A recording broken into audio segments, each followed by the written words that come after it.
I'm very nervous, I have to tell you. Because I thought I would speak in German and say, no, I will speak in English. It's easier so that you don't have to take this machine and have it give it back so we won't be late. And we are a bit late, Irene. It's due to your anniversary. Who should know that it's really glowing here? 35 years. And you have seen in the little video, FIDA is also doing some 15 FIDA forums, but compared what you did around the world, we only do it in Germany, Anja, but perhaps we go next door to Christine, we come to France, and see, then we go abroad already, but at the moment we concentrate on Germany, but nevertheless, what's today? The 4th of July. And I think in many countries it's a symbol for freedom and self-determination. And I'm really moved by your energy. I can't see very much how pretty you looked. We did a lot of pictures before, but we all feel our energy. And I think that's more important for when we leave Berlin tomorrow night, or you leave, we stay, then take it home. It will take for 1 year. That's the same when we had the FIDA Forum. It takes nearly 1 year, and you will push forward and never push back.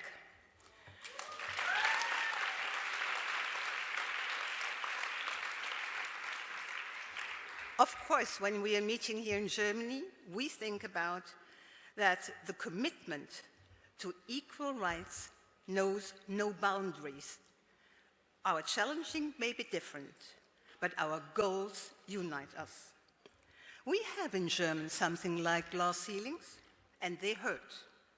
And when performance goes unrecognized, when doors open, what we all hope, but only for some, when power should be shared, but instead of it's retained, these subtle structure barriers leave their mark on individuals and on society, and that we are fighting against.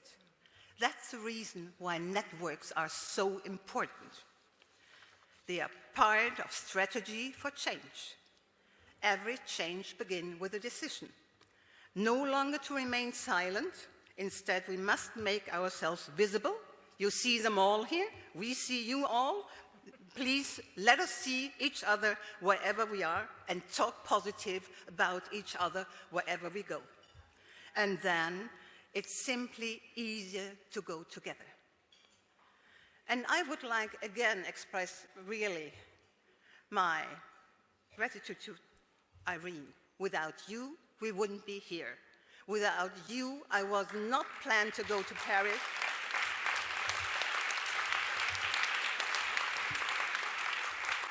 And thank you for your pioneering spirit, passion, and your tireless work connecting women worldwide. How should we do without you? And I'm deeply touched, I have to say, by the speech of Elke Büdenbender, because she's one of the ladies in Germany.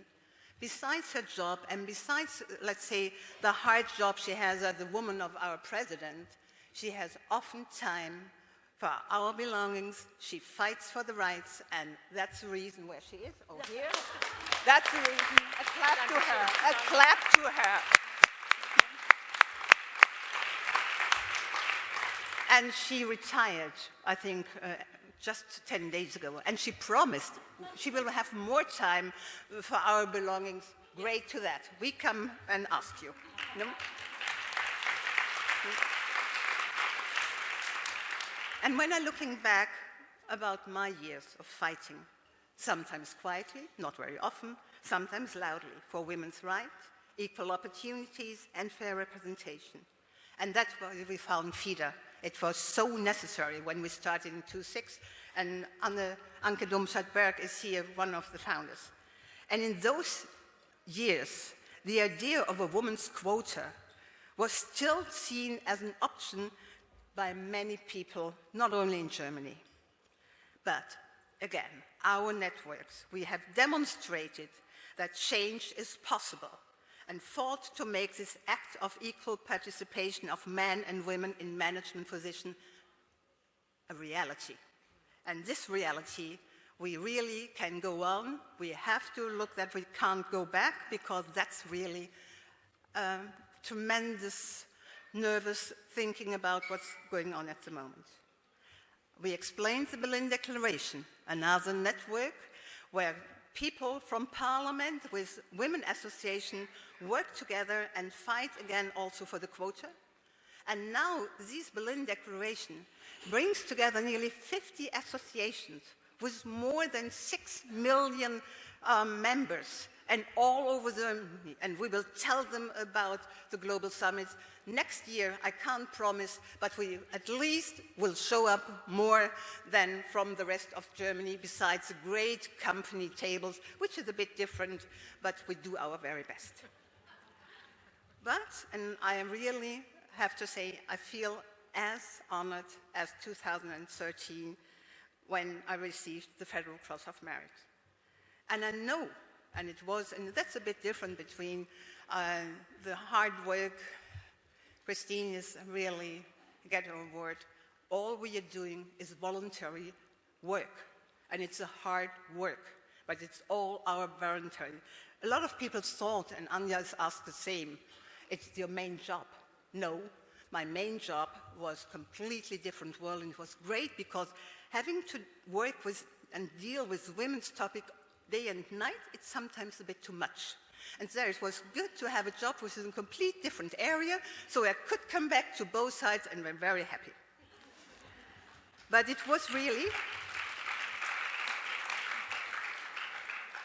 it was not only this big honor, but it was a call to keep going, because our work was and is far from finished. But I have to say some personal sentence, and we heard it this morning, that you have to look for the right partner who go with you the long way. And I could have never achieved any of what I did in that field. And I'm especially grateful to my late husband. He was the closest, confident, and critical advisor. And most importantly, and that, please listen, that's so important, he always believed in me. He did not fear my strengths. Some men are afraid when they see me, and they're better going far away. He never held me back or tried to change me.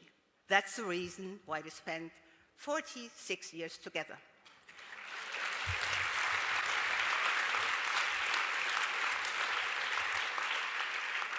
And therefore, this award also belongs to him. I accept the award with deep gratitude to all the women who paved the way for us. And I call upon the younger generation here in the room to do much more to promote equality, because we must not take what we have achieved so far for granted. Equality is not guaranteed. It can be lost either gradually or suddenly. In many countries, and we know and we talked about it, it's changing so fast that we even can't look.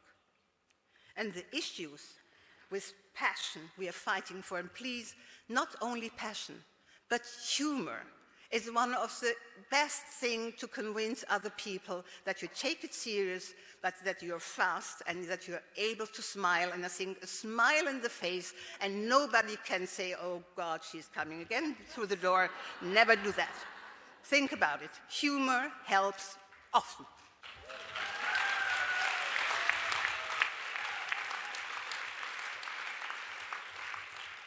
And there are still glass ceilings, outdated structures, and blind spots in power relations. And far too many decisions, and we talked about it through all the days now, are still made without women's involvement. Therefore, my last appeal to the young women in this room: be loud, be uncomfortable, be united. Don't let anyone put you down. Make yourself great. Use your voices, use your networks. You will make the difference when you're seated in front of the table. We believe in you. And